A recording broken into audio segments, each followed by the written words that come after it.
They don't relate to one another, but they play off against one another, the images. I'm really fundamentally an image maker, and I think that these images play off one against the other. I stop at 3, yes. Well, 4 seems too many. You go on forever. I mean, you go on like a Mickey Mouse forever then. You know, I've done ones with just 2, but I prefer the 3. It may be also to do with the balance seems better with 3. Francis Bacon was born in 1909, left home at 16, drifted in Paris and Berlin in the late 1920s, and came back to London as an interior decorator. He became a painter after seeing an exhibition in Paris and made a few works before the Second World War. Most of these he destroyed. In 1944, he made his first triptych, Studies for Figures at the Base of a Crucifixion. I think that those 3 were influenced by the things that Picasso did between 1926 and 1932, when he did them both in Dinard and in Cannes. And I think that those were influenced, but I think they have a different atmosphere.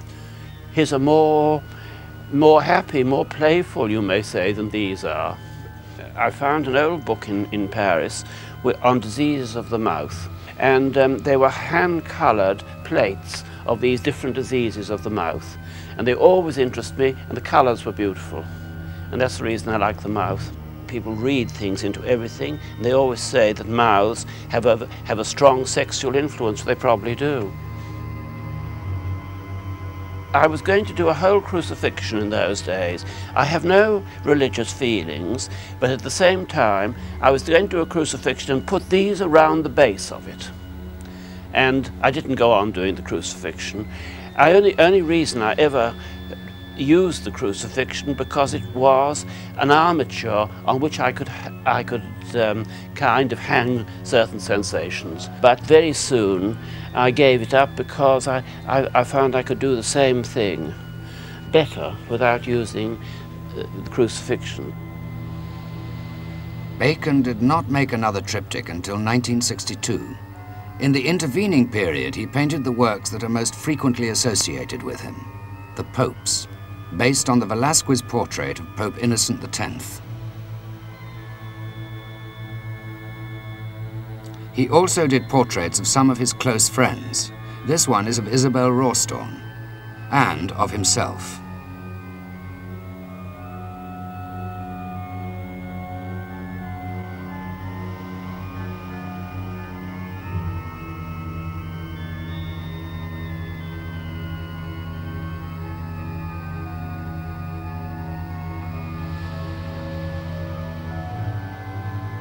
This one here, which is in the Guggenheim, was the first big triptych I ever did.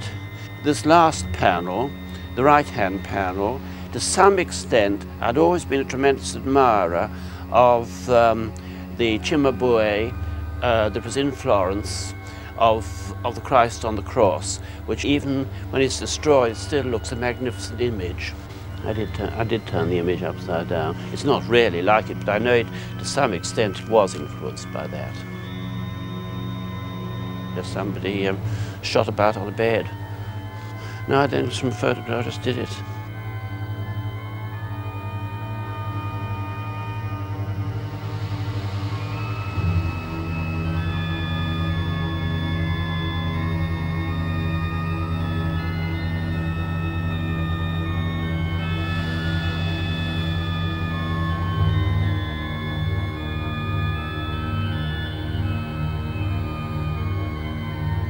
The thing is that, well, you know very well if you go into a butcher shop that the colour of the meat is beautiful, and that's the reason I think I've used meat is for the colour.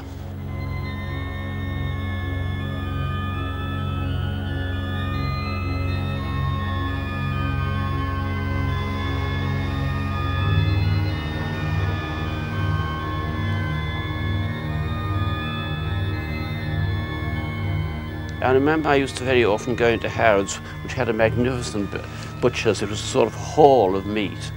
And sometimes I was supposed to decorate the meat or something. They used to put a rosette on the leg of lamb or something like that, so I thought I'd put a little rosette onto that.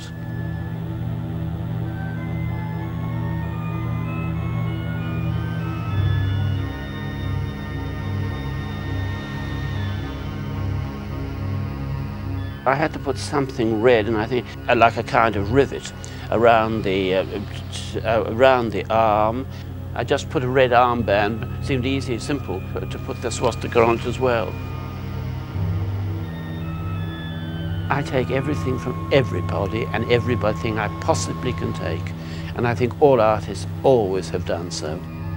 I mean, it's not cricket, is it? There are no rules to the game in painting. You should steal from anybody, anything that will help you.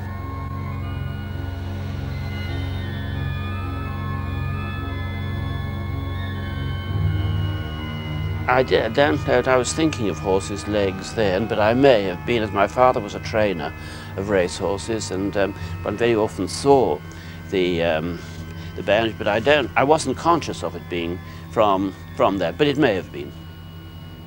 Many of Bacon's figures are set against a curved background. This has the effect of presenting them as if on a stage. My grandmother, she had a house which the back of it was curved. So the inside rooms of that part, the back part of the house, were all curved. So that may have had a lingering effect, I don't know. There was a great fuss about buying that one because of this man on the, well, it's not really a lavatory, it's the bidet, isn't it, that they always have in French bathrooms. You know, there's a pastel of Degas in the National Gallery of a woman sponging her back, and you see at the top of the spine is actually almost breaking through the skin. It may have influenced me in that, I don't know. It's a picture I've always admired very much, the Degas.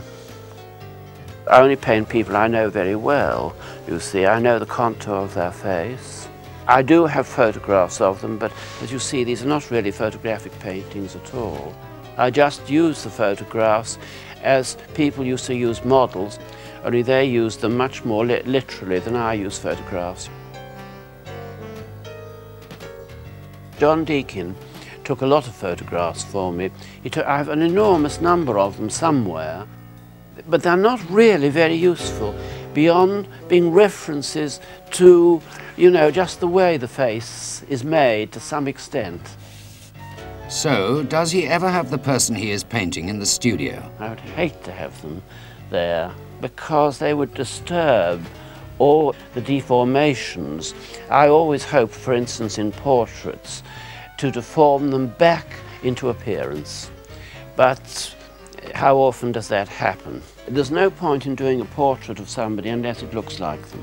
I haven't a clear view at all. I have an overall feeling of what I want to do. I thought of those ones there. I thought of doing them as of three figures seen from the back. And so I just made them, well, I think one of them shaving. I think they're both shaving more or less, or I don't know what they're doing, or reading. But I just wanted to use the back. But how they come about, how the images come about, I just simply don't know.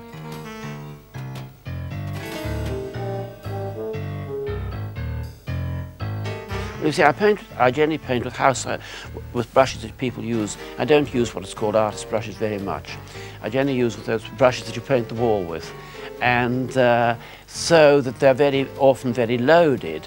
I mean, my things, I always want my things to look immaculate, but I want them to come about in a very arbitrary and rough way. You see, painting is such a very fluid medium that if you're using large brushes, and if you put paint on the canvas, and if you turn a brush one way or another, it has a different implication. And you use the implication which is the nearest to your nervous system. I don't know what I'm doing, really. Don't think that when I'm saying this, I'm suggesting that I'm a genius or anything like that. All I do just happens to be the way I work, you see. And I don't know what I'm doing, but I have an overall sensation before I start the things. When people talk about inspiration, I never think, I just think that inspiration comes from work. I mean, I dare say there are people who are very inspired, but I don't think it applies to me. I just work and hope chance is going to really work for me that day. Well, I love mirrors. I mean, I like seeing people. I like seeing mirrors, but I've never really. I don't know if I've done it ever successfully, but there it is.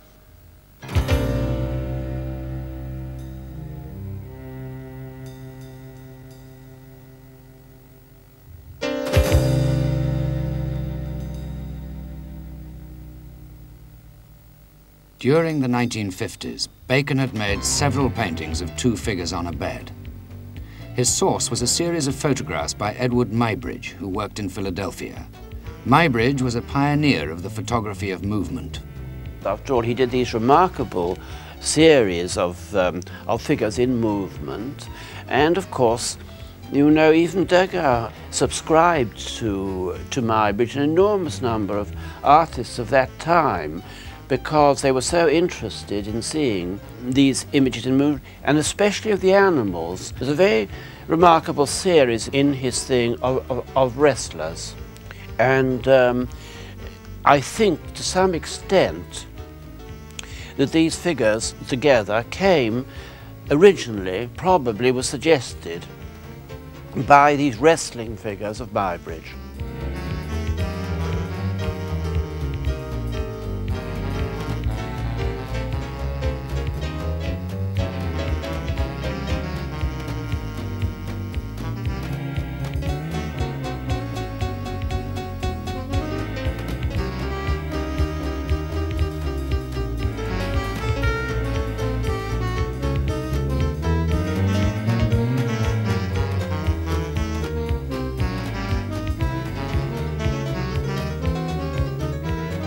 The circles were made. I had a dustbin lid, which was just fitted beautifully, and I put a lot of black paint around that and stuck the dustbin lid on, and that made the circle. Bacon's work has always been dominated by images of his friends. From 1964, George Dyer was a close friend of Bacon's and was portrayed in many of his paintings. George Dyer died in 1971. And Bacon embarked on a series of triptychs in remembrance of him. He's in that one, but I did that also after he died, and the centre one is of him unlocking the door, you know, of the house he lived in.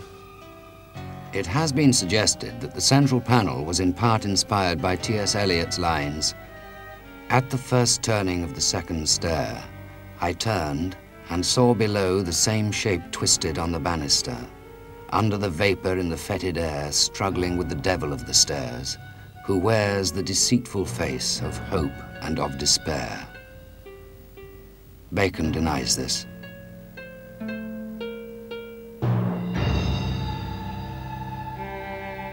You see, I just happened to have been reading some poems of Eliot at that time, because I like reading poetry because it's said so, everything is said so quickly, and I can't, you know, they take so long in novels, whereas in a poem, there it is.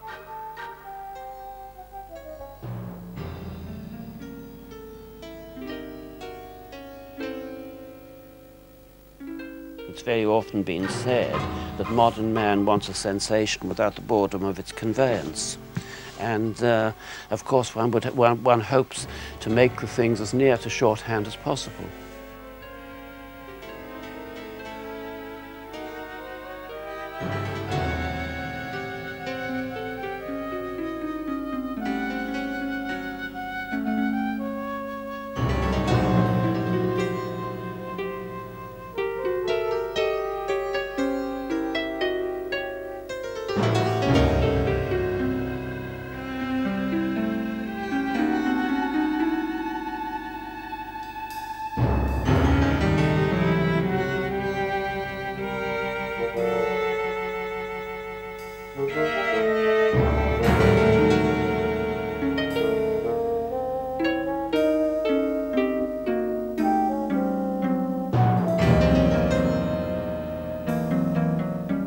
second triptych in the series was painted in August of the following year, 1972. I had an overall idea that I wanted to make two figures and two figures together in the middle of the thing. And then I just started, I put them on that one chair, and I thought, well, I'll put this thing, I'll make his shadow in the same colour as the flesh. I thought, well, why always make the shadows black? I'll just make them as part of the body and make them as though the shadow were part, so the shadow fell like part of the flesh rather than being a dark shadow, as is the usual way of making them. I used to see things in that way. I used to see things emerging from, I daydream, and in my daydreams I could see masses of flesh out of which every so often images emerged. The whole thing, if you can bring it to, if it works, is a sheer accident. This one, for instance, that you have in the Tate Gallery, that centre panel, those two images just came around by accident, really. I mean, one's always frustrated that you never really arrive at what you really... They're never good enough. And the thing is that there is another side to when I talk about accident. I mean, we have a whole sea, you may call it, of what we call the unconscious, which every so often, for some reason or other, images emerge that you don't know anything about from it, and you can then begin to use them. That is a form of accident to me.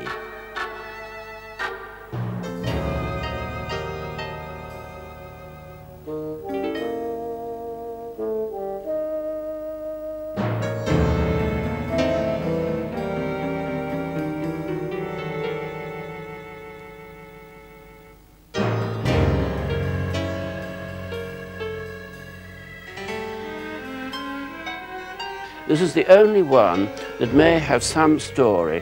When I had the show in Paris at the Grand Palais, this friend of mine insisted on coming over, and we were staying in the same hotel, and he committed suicide. I came back in the evening, and the man in the hotel said to me, you know, I've got something horrible to tell you. Your friend's committed suicide. Well, I said, where is he? He said, well, he says in the mortuary now. Well, anyhow, the thing was, he was found, he'd vomited into the basin, and he was found dead sitting on the lavatory. And this, you could say, was, as it were, passing from being sick in the basin to going to the lavatory. And that's the only one that I could say has any really story to it at all.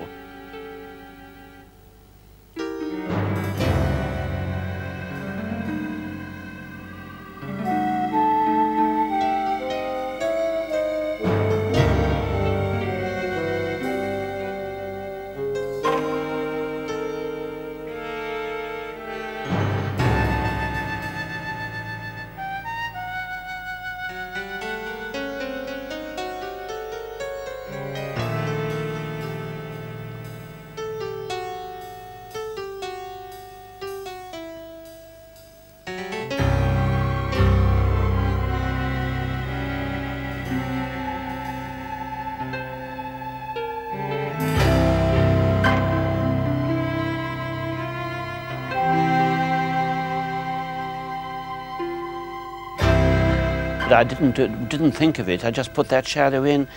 It's entirely, you could put it as an aesthetic thing. I mean, I didn't think of it in that way. A figure wouldn't make that shadow, would it? I mean, I don't know. It's really a formal shadow. Throughout his life, Bacon has used images from the dramas of Aeschylus, particularly the Agamemnon. The influence was apparent to him even in the first triptych. Well, this first triptych, what comes really, insofar as my things have any meaning at all, this comes from the Furies in the Oresteia of Aeschylus.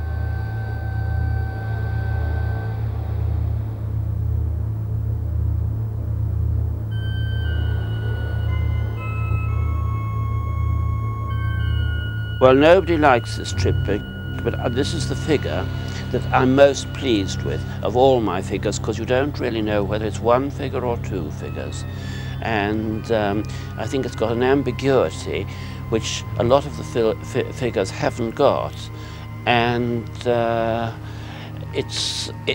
particular one, I don't say the whole triptych, but that particular figure is one of the figures that I like most of all. I mean, I know they're very interlocked, and you wouldn't perhaps know it was two, but I always think it's of them as two figures. Bacon's version of the Furies is developed in a number of paintings, and its origin is said to be a photograph which he had in his studio of a bird taking off.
Birds appear again in the triptych of 1976, when the sense of menace and anxiety gathers momentum. And I don't really know what it's about. The only thing I can say is that those two figures at the back are in fact very enlarged heads of Peter Beard. I only can say that I suppose the centre ones also have, in some sense, those images have something to do with the furies that come out of the Orchestra.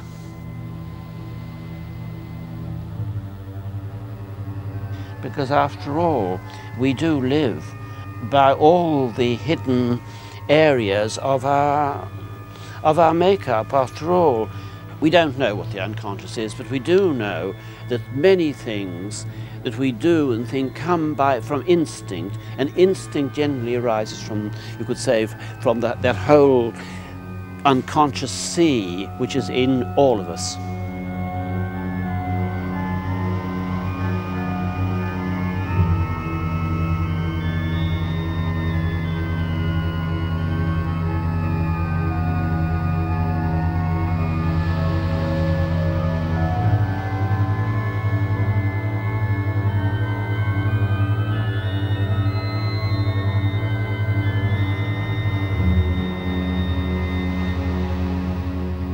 Bacon's realization of the Furies is seen at its most complete in this triptych of 1981.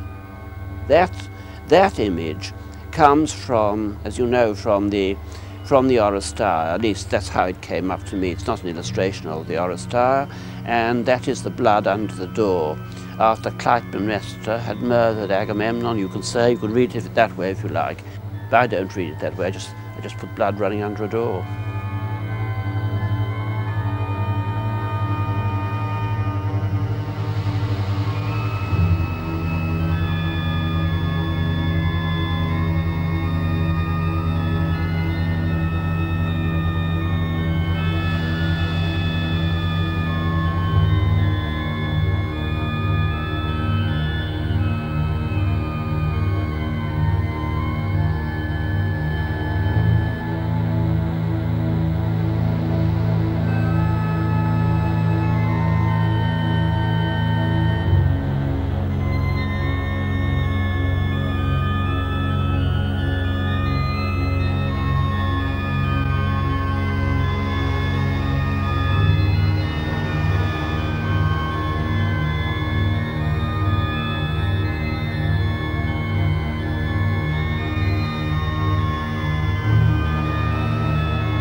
how could I be more frightening than if you hear the news each day or anything that's happening, go out in the street and see what's happening or anything. I mean, how could I compete with that? No, I'm certainly not trying to do that. I mean, take one of the great phrases from Aeschylus, the reek of human blood smiles out at me. Well, that suggests a million different kinds of images.